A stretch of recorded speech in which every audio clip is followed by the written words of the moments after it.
ආයුබෝවන් යථාර්ථවාදීව ලෝකයේ දෙස බලන්නට සත්‍ය සිදුවීම් සම්පීඩනයක පුවත් දිගහැරුම ශ්‍රද්ධා රූපවාහිනී 6:30 ප්‍රධාන ප්‍රවෘත්ති විකාශයත් සමගින් මම ලකිඳුණු අංග ප්‍රථමයෙන් අවධානය දවසේ තතුරගත් ප්‍රධාන ප්‍රවෘත්ති සිරස්තල වෙත.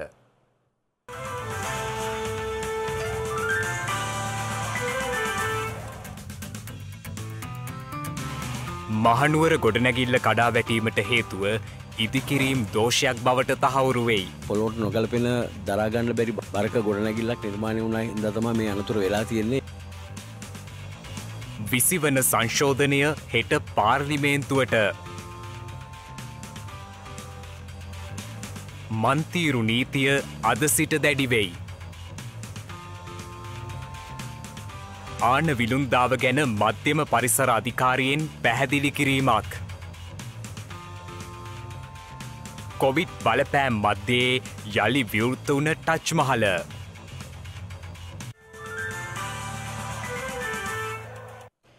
ඊයේ මහනුවර බූවැලිකඩ ප්‍රදේශයේදී පස්මහල් ගොඩනැගිල්ල කඩා වැටීමට හේතුව නායාමක් නොවන බවට ජාතික ගොඩනැගිලි පරීක්ෂණ සංවිධානය පවසනවා. එම පරීක්ෂණ ආයතනය සඳහන් කළේ ගොඩනැගිල්ලේ අත්තිවාරම හා ව්‍යුහයේ ප්‍රමිතිය මෙන්ම භූමියට නොගැලපෙන ඉදිකිරීමක් හේතුවෙන් මෙම ගිලා බැසීම සිදු වූ බවට අනාවරණය වී ඇති බවයි. ඊයේ පෙරවරුවේ මෙසේ කඩාවැටුණු ගොඩනැගිල්ල ඉදිකර ඇත්තේ නිම්නයක් මැද බවටද හඳුනාගෙන ඇති බවයි වාර්තා වන්නේ. එමෙන්ම එම භූමියට නොගැලපෙන තවත් එවැනි ඉදිකිරීම් ඇද්ද යන්න සම්බන්ධයෙන් සොයා බැලීම සඳහා ජාතික ගොඩනැගිලි පරීක්ෂණ සංවිධානයේ අවධානය යොමුව තිබෙනවා. ආපදා කළමනාකරණ මධ්‍යස්ථානයේ සඳහන් කළේ ඊයේ සිදු වූ ගොඩනැගිල්ල කඩාවැටීමත් සමග ඒ අවට නිවාස 4ක පුද්ගලයන් 20 දෙනෙකු ආරක්ෂිත ස්ථාන වෙත යොමු කර ඇති බවයි. මෙලෙස කඩාවැටීමට ලක් වූ ගොඩනැගිල්ල මීට වසර 15කට පමණ පෙර සිදු කළ ඉදිකිරීමක් වන බවට තොරතුරු ලැබී ඇති බවත් ඒ සඳහා නිසි අවසර ලබාගෙන ඇද්ද යන්න සහ දී තිබූ නිර්දේශ ක්‍රියාත්මක කර ඇද්ද යන්න සම්බන්ධයෙන් සොයා බලන බවත් මහනුවර මහනගර සභාවේ නාගරික කොමසාරිස්වරයා සඳහන් කළා. ගොඩනැගිල්ල ඉදි කරලා තියෙන වකවානුව ආරම්භය 2007 වගේ තමයි ඒ අය කියන්නේ. මොකද ඒ අය ළඟ කිසිදු ලියවිල්ලක් නැහැ. මේ වෙනකොට අපි මේ පරණ ගුණ පරීක්ෂා කරලා බලලා හොයාගෙන යනවා. මේක කොයි කාලද දීලා තියෙන්නේ කොහොමද වෙලා තියෙන්නේ කියන එක සම්බන්ධයෙන්. දැන් අපිට අභූත චෝදනා එල්ල වෙලා තිනවා මේ වෙලාවේ අපි මේ කවදාකවත් පලා ගිහින් නැහැ මෙතනින්. අපි තාමත් මෙතන මම ඉන්නෙත් මේ අල්ලපු ගෙදරට මම පැනගත්තේ ඒ වෙලාවෙම. මගේ දුව මේ පාර A level කරනවා. A level කරනකින්ද අපි එකමාර වෙනකම් පාන්දර එයා පාඩම් කරා. අපි කට්ටිය ඔක්කොම එයා පාඩම් කරන තැන ඉඳගෙන හිටියා. ඉඳලා වරලා අපි එකමාරට විතර නිදා ගන්න ගියා. නිදා ගන්න ගිහලා පාන්දර 4ට 4යි කාලට විතර අපිට ඇහුණා දඩස් දොඩස් ගාල සද්දක්. ඩක් ඩොක් ගාන සද්දෙට අපි බැලුවා මොකද්ද මේ සද්ද කියලා හොයනකොට අල්ලපු ගෙදරින් අපිට කිව්වා ඔබතුමාගේ ගේ පුපුරනවා කියලා. කියපු ගමන්ම අපි ටක් ගාලා එළියට එනකොට එළියට එන්න බෑ. ගේ ඇතුළේ ටයිල් ඔක්කොම ඉස්සිලා අපි එහෙම පැනලා පාරට පැනලා වැස්ස ගමන් අපි වාහනේට නැගලා කිලින්ම ආව ඉස්සරහා ගෙදරට. මේක මං නිසි ප්‍රමිතියට තමයි මේක හදලා තියෙන්නේ. මේක තට්ටු පහක මගේ නිවස පදිංචි නිවස මම මේක. එන්ජිනියරින් කෝපරේෂන් එකෙන් තමයි මේක සම්පූර්ණ අනුමැතිය වල අරන් තිබෙත් මේ කම්බි ගැනත් මේකට සම්බන්ධව. අපි මේ ගෙදර හැදුවේ 2006. ඒ හදනකොට ඒ වෙනකොට ගන්න ඕනේ හැම අනුමැතියක්ම අපි අරගෙන තිබුණේ. ඒවා ඔක්කොම එක යවපු පළවෙනි ලියුමේ පවා මං ෆයිල් කරලා ඔක්කොම ෆයිල් මගේ ළඟ තියලා තිබුණේ. එහෙම වාහනේ යතුරු ගත්තා, වාහනේ ස්ටාර්ට් කරා, රිවර්ස් කරද්දිත් පාරයි ගෙදර යතුරු ગેප් එකක් තිබ්බා. එතන ඉන්න බෑ මොකද අපි දන්නේ නැහැ කොතනින් කොහොම කඩාගෙන එයිද කියන එක. වාහනේ අරගෙන ගියා මං ක්ලබ් එක පැත්තට. පොලිසියට ඉන්ෆෝම් කරලා දෙනවා හරියටම පාන්දර 5ට. ඔය ටික වෙලා තියෙන විනාඩි 7යි. මං ගාව කෝල් ලොග් එක දැනටත් තියෙනවා. මහනුවර නගරයේ සිට කිලෝමීටර් 2ක් පමණ දුරින් පිහිටා ඇති බූවැලිකඩ ප්‍රදේශයේ සංගමිත්තා මාවතේ පිහිටි මෙම ගොඩනැගිල්ල ඊයේ පස්වරුවේ භූවිද්‍යා හා පතල් කැනීම් කාර්යාංශයේ නිලධාරීන්ගේ නිරීක්ෂණයට ලක් වී තිබුණා. මේ කඩාවැටීම පොළොවේ තියෙන යම් භූවිද්‍යාත්මක තත්ත්වයන් සමග ඊට ගැළපෙන ආකාරයෙන් මේ පොළොවේ සම්බන්ධ වීමක් තිබ්බේ නැහැ. ඒක අපි දැක්කා. ඉතින් ඒකත් එක්ක මේ ගොඩනැගිල්ලේ බර රඳවා ගැනීමේ අපහසුවත් එක්ක තමයි මේ කඩාවැටලා තියෙන්නේ. ඊයේ අලුයම 5ට පමණ මෙම පස්මහල් ගොඩනැගිල්ල ගිලා බැසීමකට ලක් වූ අතර ඊට පහළින් පිහිටි තවත් නිවසක් සහ හෝටලයක් මතට කඩාවැටී තිබුණා. එම කඩාවැටීම හේතුවෙන් එකම පවුලේ තිදෙනෙකු ජීවිතක්ෂයට පත් වූ අතර මියගිය අය අතර මාස එකහමාරක් පමණ වයස ඇති කුඩා බිලිඳියක් දයාත්. එතන පරණ කඳුරක්. මේ කඳුර කලින් ජලය ගලා ගිය කඳුරක්. නමුත් කාලෙක ඉඳන් මං හිතන්නේ මේක අවහිර වෙලා තිබිලා තියෙනවා. ඒ වගේම තමයි මේ පළාතේ නමෙන්ම කියවෙන පරිදි මේක බූවැලිකඩ. මේකේ බූවැල්ල උඩ තමයි මේ නිර්මාණය කරලා තියෙන්නේ. මේ ගෙවල් හදලා තියෙන්නේ. නමුත් ඇත්තෙන්ම පාදම නියම පිහිටි පාෂාණේ නම් මේක කරගෙන ඇවිල්ලා තිබුණා නම් මෙහෙම අනතුරකට ලක් වෙන්නේ නැහැ කියන එක තමයි මගේ විශ්වාසය. නමුත් දැන් අවුරුදු 11ක විතර ඉඳන් කාලය වෛද්‍යඥයින්ගේ අනුදැනුම ඇතුව පරීක්ෂණ පැවැත්විලා ඒ දෙන නිර්දේශය අනුව තමයි ඉංජිනේරුමේ කාර්යයන් දැනට සිද්ධ වෙන්නේ. ඒක ජාතික ගොඩනැගිලි පර්යේෂණ ආයතනයේ නිර්දේශකවරුත් විතරයි ගොඩනැගිලි නිර්මාණය කරන්න අවසර තියෙන්නේ මේ වගේ බෑවුම් වල. නමුත් මං හිතන්නේ අවුරුදු 10කට විතර ඉස්සර ඒ තත්ත්වය තිබුණේ නැහැ. සාමාන්‍ය අධ්‍යයනයකින් පස්සේ මේ වගේ ෆවුන්ඩේෂන්ස් එහෙම නැත්නම් ගොඩනැගිලි හදනවා. ඉතින් මං හිතන්නේ ඒ වගේ සිද්ධියක් තමයි පොළවට නොගැලපෙන ෆවුන්ඩේෂන් එකක් පොළොවට නොගැලපෙන දරා ගන්න බැරි බරක ගොඩනැගිල්ලක් නිර්මාණය වුණා හින්දා තමයි මේ අනතුර වෙලා තියෙන්නේ. මේ රට දෙවන ජනරාජ ව්‍යවස්ථාව වන 1978 ව්‍යවස්ථාවේ 20 වන සංශෝධනය හෙට පාර්ලිමේන්තුවට ඉදිරිපත් කිරීමට නියමිත බව ශ්‍රී ලංකා පාර්ලිමේන්තුව පවසනවා. ඒ අනුව 20 වන ආණ්ඩුක්‍රම ව්‍යවස්ථා සංශෝධනය පළමු වර කියවීම සඳහා හෙට පාර්ලිමේන්තුවට ඉදිරිපත් කරන බව පාර්ලිමේන්තුවේ නියෝජ්‍ය මහලේකම් නීල් ඉද්දවෙල මහතා සඳහන් කරනවා. ඔහු සඳහන් කර සිටියේ ඉන් අනතුරුව අදාළ සංශෝධනයට එරෙහිව යම් අයෙක් අධිකරණයට යන්නේ නම් ඒ සඳහා දින 7ක කාලයක් හිමිවන බවයි. එසේ අධිකරණය හමුවේ යම් පෙත්සමක් ඉදිරිපත් වුවහොත් එම අධිකරණ ක්‍රියාවලිය සඳහා තවත් සති 3ක කාලයක් හිමිවන අතර අධිකරණ තීන්දුවෙන් අනතුරුවයි දෙවන වර කියවීමේ විවාදය සඳහා 20 වන සංශෝධන පනත් කෙටුම්පත පාර්ලිමේන්තුවට ඉදිරිපත් කළ හැකි වන්නේ. කොළඹ නගරයේ පවතින රථවාහන තදබදය අවම කිරීම සඳහා ක්‍රියාත්මක මන්තීරු නීතිය අද දිනයේත් ක්‍රියාත්මක වුණා. මන්තීරු නීතිය අද දිනයේ සිට දැඩිව ක්‍රියාත්මක වන බව පොලිසිය සඳහන් කරනවා. එසේ වුවද නීති උල්ලංඝනය කරන රියදුරන්ට එරෙහිව දඩ නියම කිරීමක් හෝ අධිකරණ ක්‍රියාමාර්ග සඳහා යොමු කිරීමක් සිදු නොකරන බවයි නාගරික රථවාහන කොට්ටාශය පවසන්නේ. කෙසේ වෙතත් එම කොට්ටාශය තවදුරටත් සඳහන් කළේ මන්තීරු නීතිය උල්ලංඝනය කරන රියදුරන් කැඳවා දැනුවත් කිරීමේ වැඩසටහනක් ක්‍රියාත්මක කරන බවයි. මේ අතර බස් ප්‍රමුඛතා මන්තීරුව ක්‍රියාත්මක කිරීම අසාර්ථක වී ඇති බව ලංකා පෞද්ගලික බස් හිමියන්ගේ සංගමය පවසනවා. ප්‍රවාහන අමාත්‍යාංශයේ මැදිහත් වීමකින් තොරව එම මන්තීරු ක්‍රමවේදය ක්‍රියාත්මක වීම මෙයට හේතුව වන බවයි එම සංගමය පවසන්නේ. කොළඹ සහ අවට මාර්ගවල රථවාහන තදබදය අඩු කිරීමේ වැඩපිළිවෙලක් ලෙස හඳුන්වා දුන් මන්තීරු නීතිය පසුගිය සතිය පුරා පෙරහුරු වැඩසටහනක් ලෙස ක්‍රියාත්මක වුණා. ඒ අනුව උදෑසන 6 සිට උදෑසන 9 දක්වාත් පස්වරු 4 සිට රාත්‍රී 8 දක්වා හයිලෙවල් මාර්ගය, නුවර පාර, ගාලු පාර සහ ශ්‍රී ජයවර්ධනපුර මාර්ගය යන මාර්ගවලයි මෙම වැඩසටහන ක්‍රියාත්මක වුණේ. විශේෂයෙන්ම මෙම මෙහෙයුම ක්‍රියාත්මක කරන මාර්ග හතරෙම ශ්‍රී ලංකා ගුවන් හමුදාවේ සහය ඇතුව ඒ ඩෝන කැමරාංශය සහ ශ්‍රී ලංකා පොලිසියේ අපරාධ වාර්තා කොට්ටාසේ වීඩියෝ දර්ශන කණ්ඩායම් සහ ඡායාරූප කණ්ඩායම් නිලධාරීන් සහ ඒ වගේම සමීප ආවේශන කොට්ටාසේ CCTV සවි කරන ලද වාහන අපි මේ මාර්ග හතර යොදවලා මේ වැරදි කරන රියදුරන් කවුරුන්ද කියලා අපි සොයා බලනවා. මන්තීරු නීති උල්ලංඝනය කරන මන්තීරු නීතියට පටහැනිව කටයුතු කරන ඒ වාහන සම්බන්ධව අපි වීඩියෝ දර්ශන සහ ඡායාරූප ලබාගෙන එදින එම වෙලාවේදී එම ස්ථානයේදී එම මාර්ගයේදී එම වරද සිදු කර රියදුරන් අපි මේ සතියන්තයේදී ඔවුන්ව ස්ථානයට කැඳවා ආවාද කිරීමට බලාපොරොත්තු වෙනවා. කාටත් ඉක්මනින් රැකියා ස්ථානවලට යාමේ හැකියාව ලැබිලා තියෙන බව පෙනී යනවා. ඒත් වශයෙන් බලාපොරොත්තු වෙන්නේ මේ කාරණාව තමයි විශේෂයෙන්ම යත්‍රිපදී පදවන මහතුරුන්, ඒ වගේම ත්‍රිවිලතර මහතුරුන්, ඒ වගේම මගී ප්‍රවාහන බස් රථවලාය සියලු දෙනාම එකතු වෙලා ඉවරලා අපි මේකේ කවුරුත් අසීරුතාවට පත් කරන්න නෙමෙයි මේ උත්සාහ කරන්නේ. සියලුම මාර්ගය භාවිතා කරන්නගේ යහපත සඳහා ක්‍රියාත්මක කරන දෙයක්. ඒ නිසා සෑම කෙනෙක්ම මේක ස්වයංව අවබෝධ කරගත්තොත් පොලිසියට මේ නඩු පැවරීමක් හෝ දඩ මුදල් පැනවීමකින් තොරව ඉතාම ඉක්මනින්ම මාර්ගයේ විනය ඇති කරගත හැකියි. ඒ සඳහා සෑම කෙනෙක්ගේම සහයෝගය අපි බලාපොරොත්තු මධ්‍යම කඳුකරයට ඇදහැරෙන වැසි සමග පොල්ගොල්ල ජලාශයේ වාන්දොරටු දෙකක් අද උදැසන සිට විවෘත කර තිබෙනවා. මහවැලි ගඟේ ජල මට්ටම ඉහළ යාම හේතුවෙන් මෙලෙස වාන්දොරටු විවෘත කර ඇති බවයි ජලාශය භාර ඉංජිනේරු කාර්යාලය සඳහන් කරේ. ඊසාන දිග බෙංගාලබොක්ක මුහුදු ප්‍රදේශයේ අඩුපීඩන කලාපයක් වර්ධනය වී ඇති බැවින් නාවික ප්‍රජාවට තවදුරටත් අවධානයෙන් පසුවන ලෙස කාලගුණ විද්‍යා දෙපාර්තමේන්තුව දැනුම් දෙනවා.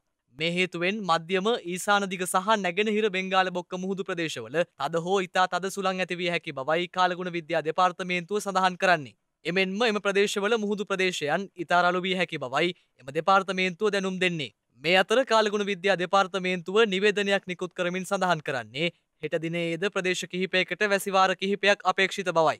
ඒ අනුව බස්නාහිර, සබරගමුව සහ මධ්‍යම පළාත්වලත් ගාල්ල සහ මාතර දිස්ත්‍රික්කවල හෙට දිනයේදී වැසි සහිත කාලගුණයක් පවතින බවයි එම නිවේදනයේ දැක්වෙන්නේ.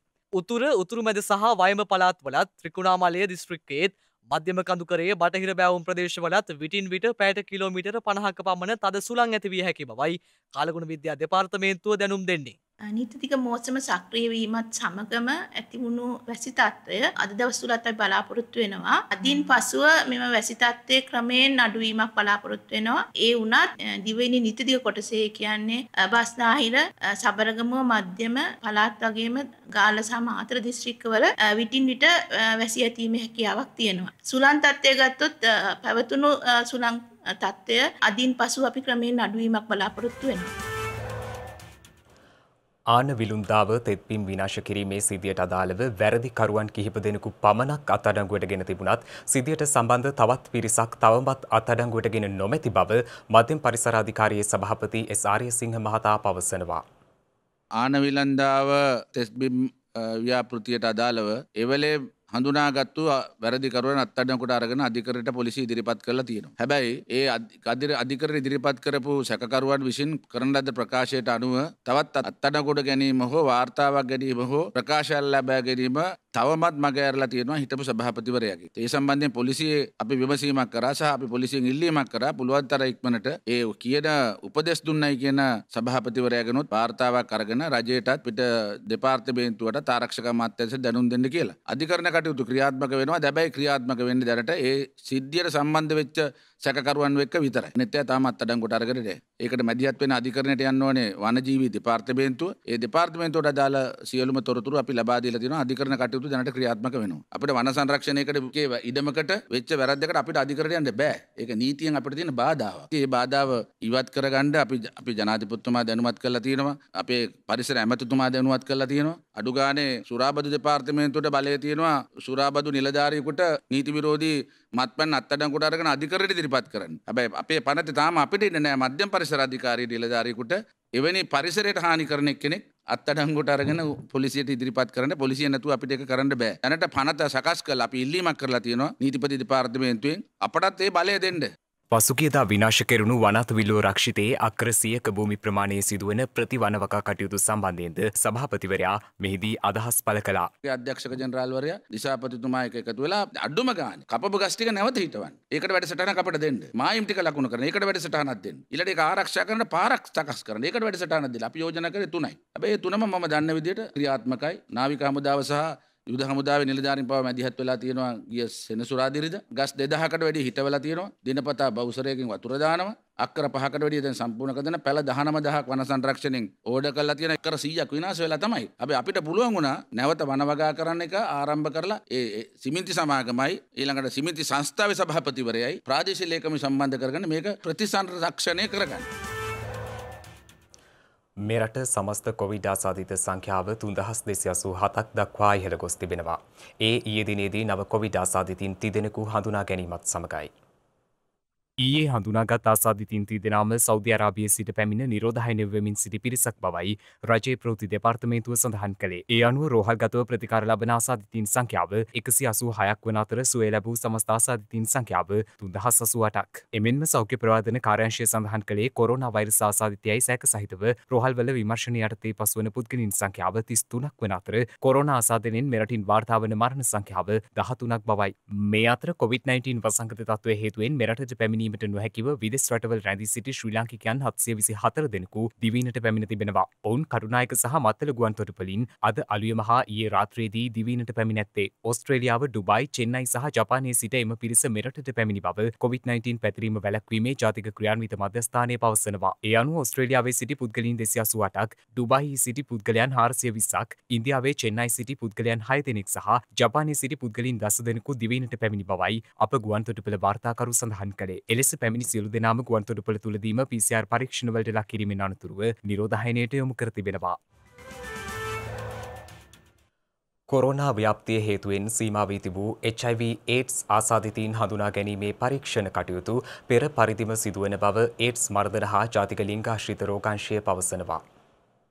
ශ්‍රී ලංකාව තුළ HIV ආසාදන ගැන සලකා බලන විට සෑම විටම පසුගිය වසරට වඩා ඊයන වසරෙහි ආසාදන සංඛ්‍යාව වැඩි වෙමින් පවතිනවා.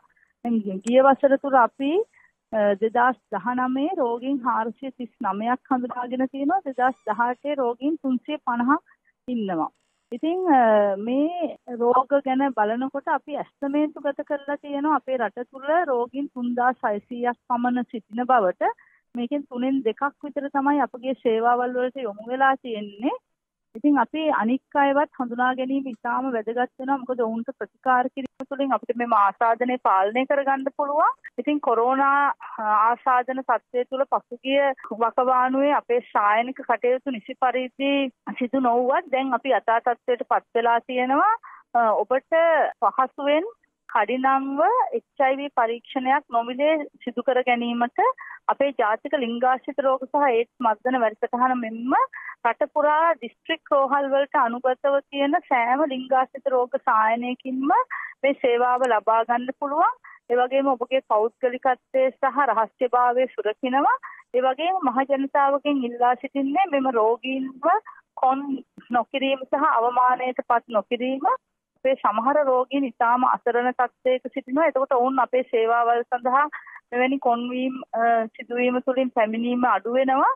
නිසා අපේ සුහදශීලව ඔබෙන් ඉල්ලා සිටින ඔබට අවදානමක් තිබේ නම් අප ළඟට පැමිණෙන්න පරීක්ෂා කරගන්න. එක්සත් ජාතීන්ගේ සංවිධානයේ දේශගුණික හා පරිසර වැඩසටහන් නියෝජිතින් සමග මෙරට ජල සම්පාදන ක්‍රියාවලිය තවදුරටත් ඉහළ නැංවිය යුතු ආකාරය පිළිබඳව සිදු කළ විශේෂ සාකච්ඡාවක් අද පැවැත්වුණා. ඒ ජල සම්පාදන අමාත්‍ය වාසුදේව නානායක්කාර මහතාගේ ප්‍රධානත්වයෙන්.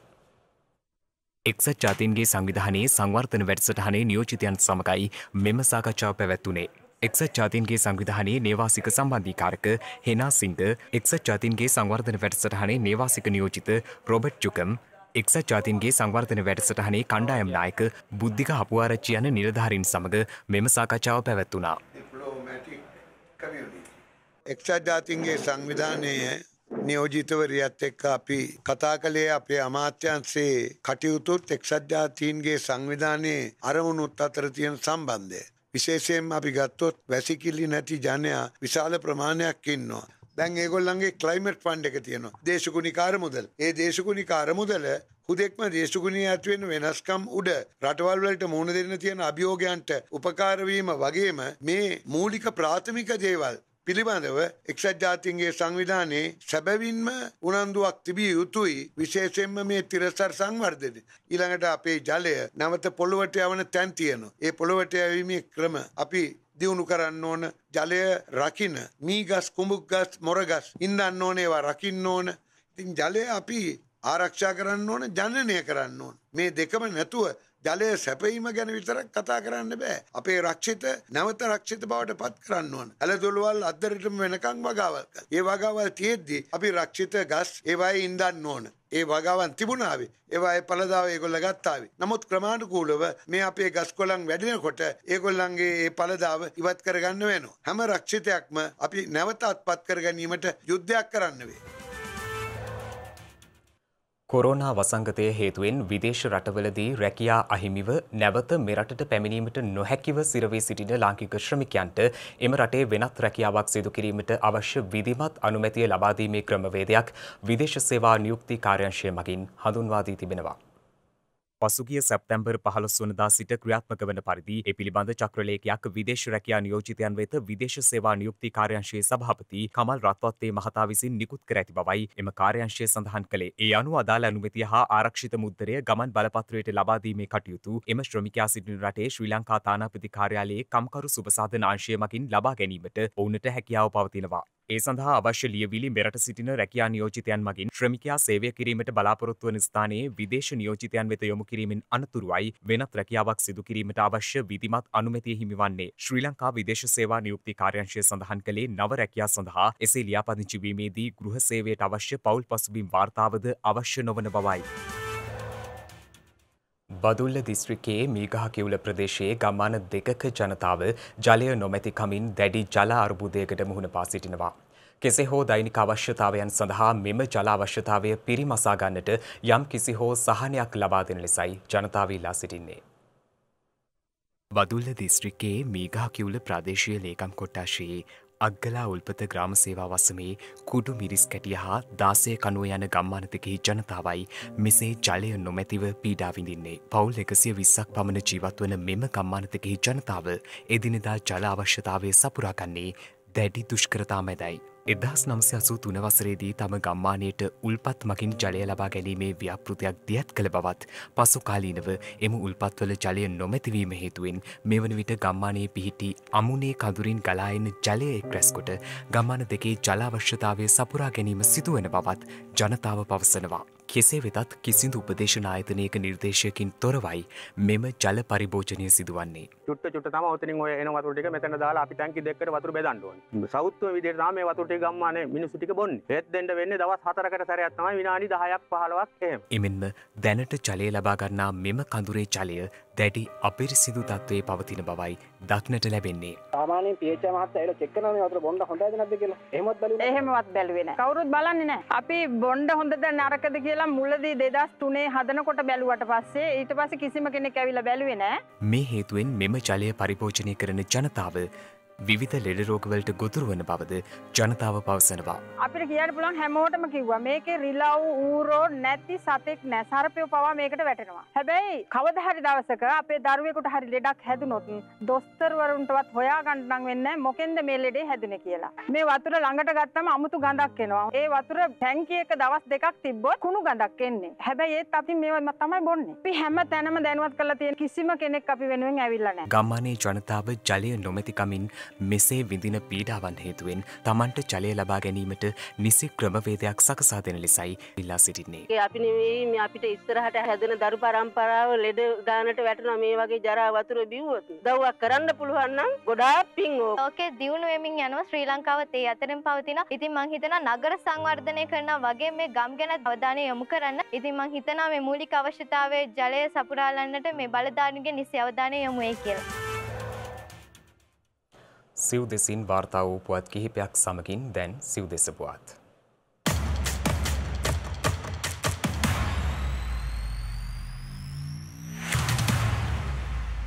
බෞද්ධ උරුමය රැක ගැනීම සඳහා සුවිශේෂී දායකත්වයක් දැක් වූ වාදීප සිංහ මිගෙට්ටුවත්තේ ගුණානන්ද ස්වාමීන්ද්‍රයන් වහන්සේගේ 130 වැනි ගුණ සැමරුම නිමිත්තෙන් විශේෂ ගුණ සැමරු වැඩසටහනක් අද පැවැත්වුණා. ඒ මිගෙට්ටුවත්තේ පිහිටි මිගෙට්ටුවත්තේ ගුණානන්ද ස්වාමීන්ද්‍රයන් වහන්සේගේ පිළිරුව අභියසදී බලපිටිය ගුණානන්ද විද්‍යාලය මගින් මෙය සංවිධානය කර තිබුණා. බලපිටිය විහාරාධිපති ස්වාමීන්ද්‍රයන් වහන්සේලාගේ සංගමේ සභාපති බලපිටිය ධම්මික ස්වාමීන්ද්‍රයන් වහන්සේගේ ප්‍රධානත්වයෙන් පැවති මෙම අවස්ථාවට විශේෂ ආරාධිතා මුත්තන් පිරිසක් එක්ව සිටියා.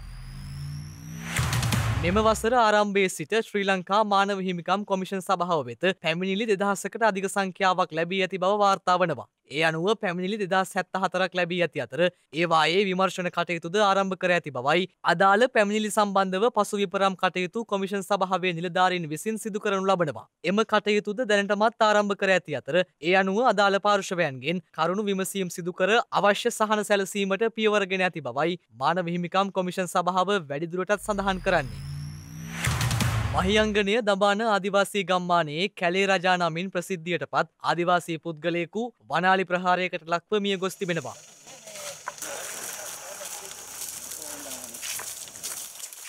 මෙම පුද්ගලයා පසුගිය 18 වන දින පුද්ගලයන් දෙදෙනෙකු සමග දඹාන ගුරුකුමුර ප්‍රදේශයෙන් මාදුරුවේ රක්ෂිත භූමියට ඇතුල් වී ඇති අතර එම ස්ථානයේ සිට කිලෝමීටර 18ක් පමණ දුරින් ඔහු සමග සිටි පිරිසෙන් මිදී ගිය මොහොතකයි මෙම පුද්ගලයා වනාලි ප්‍රහාරයකට ලක්ව ඇත්තේ.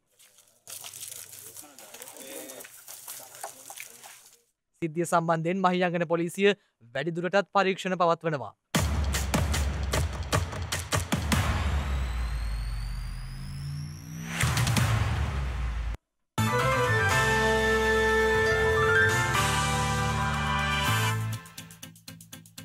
දැන් අවධානය විදෙස් පුවත් වෙත.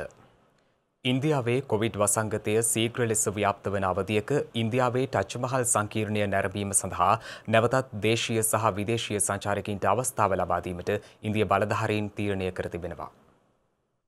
ඒ අනුව දිනකට සංචාරකයින් 5000කට මාර්ගගත හෙවත් ඔන්ලයින් ක්‍රමවේදය ඔස්සේ ප්‍රවේශපත් නිකුත් කිරීමට තීරණය කර ඇති බවයි විදෙස් මාධ්‍ය වාර්තා කරන්නේ.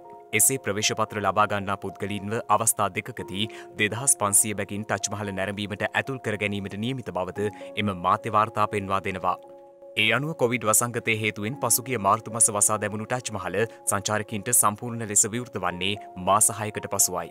ඉන්දියාවෙන් ගත වූ පැය 24 තුළ ලොව වැඩිම මරණ සහ ආසාදිතයින් වාර්තා වී තිබෙනවා. ඒ අනුව විදෙස් මාධ්‍ය වාර්තා කරන්නේ ගත වූ පැය 24 තුළ නව ආසාදිතයින් 87332ක් වාර්තා වී ඇති බවයි. එමෙන්ම රටින් ගත වූ පැය 24 තුළ නව මරණ 1135ක් වාර්තා වී තිබෙනවා. මේ වන විට ඉන්දියාවේ සමස්ත මරණ සංඛ්‍යාව 87909ක් දක්වා ඉහළ ගොස් ඇති අතර සමස්ත ආසාදිතයින් සංඛ්‍යාව 54612ක් ලෙසයි දැක්වෙන්නේ. මේ අතර ලොව වැඩිම කොරෝනා මරණ සහ ආසාදිතයින් සංඛ්‍යාවක් වාර්තා වන ඇමරිකාවේ මුළු ආසාදිතයින් සංඛ්‍යාව ලක්ෂ 70 සීමාව ඉක්මවා ගොස් තිබෙනවා. ඒ ගත වූ පැය 24 තුළ නව ආසාදිතයින් 33344 දෙනෙකු වාර්තා වීමත් සමගයි.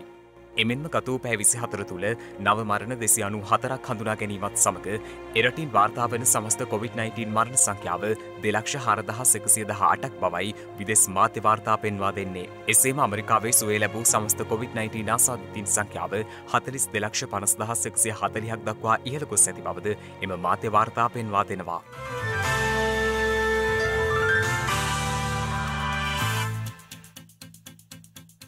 දිනක සටහන් නිමවන්නට මතෙන් හෙට දවසේ වැදගත්කම ගැනයි මේ අවධානය.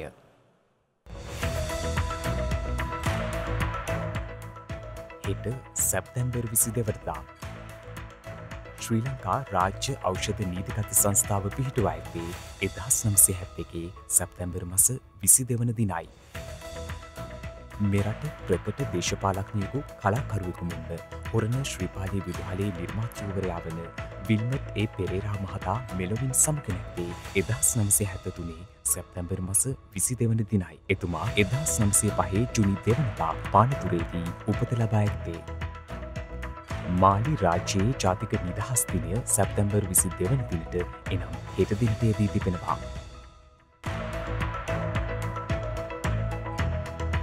ඒ සමගින් ශ්‍රද්ධා ප්‍රධාන ප්‍රවෘත්ති විකාශය නිමාවට පත්වනවා. හමුවෙමු හෙටත් සවස 6:30ට. තෙරුවන් සරණයි. නමෝ බුද්ධාය. මෙවැනි වැදගත් පුවත් නැරඹීම සඳහා ශ්‍රද්ධා TV News YouTube channel එක subscribe කර සීනුව සලකුණු වන්න.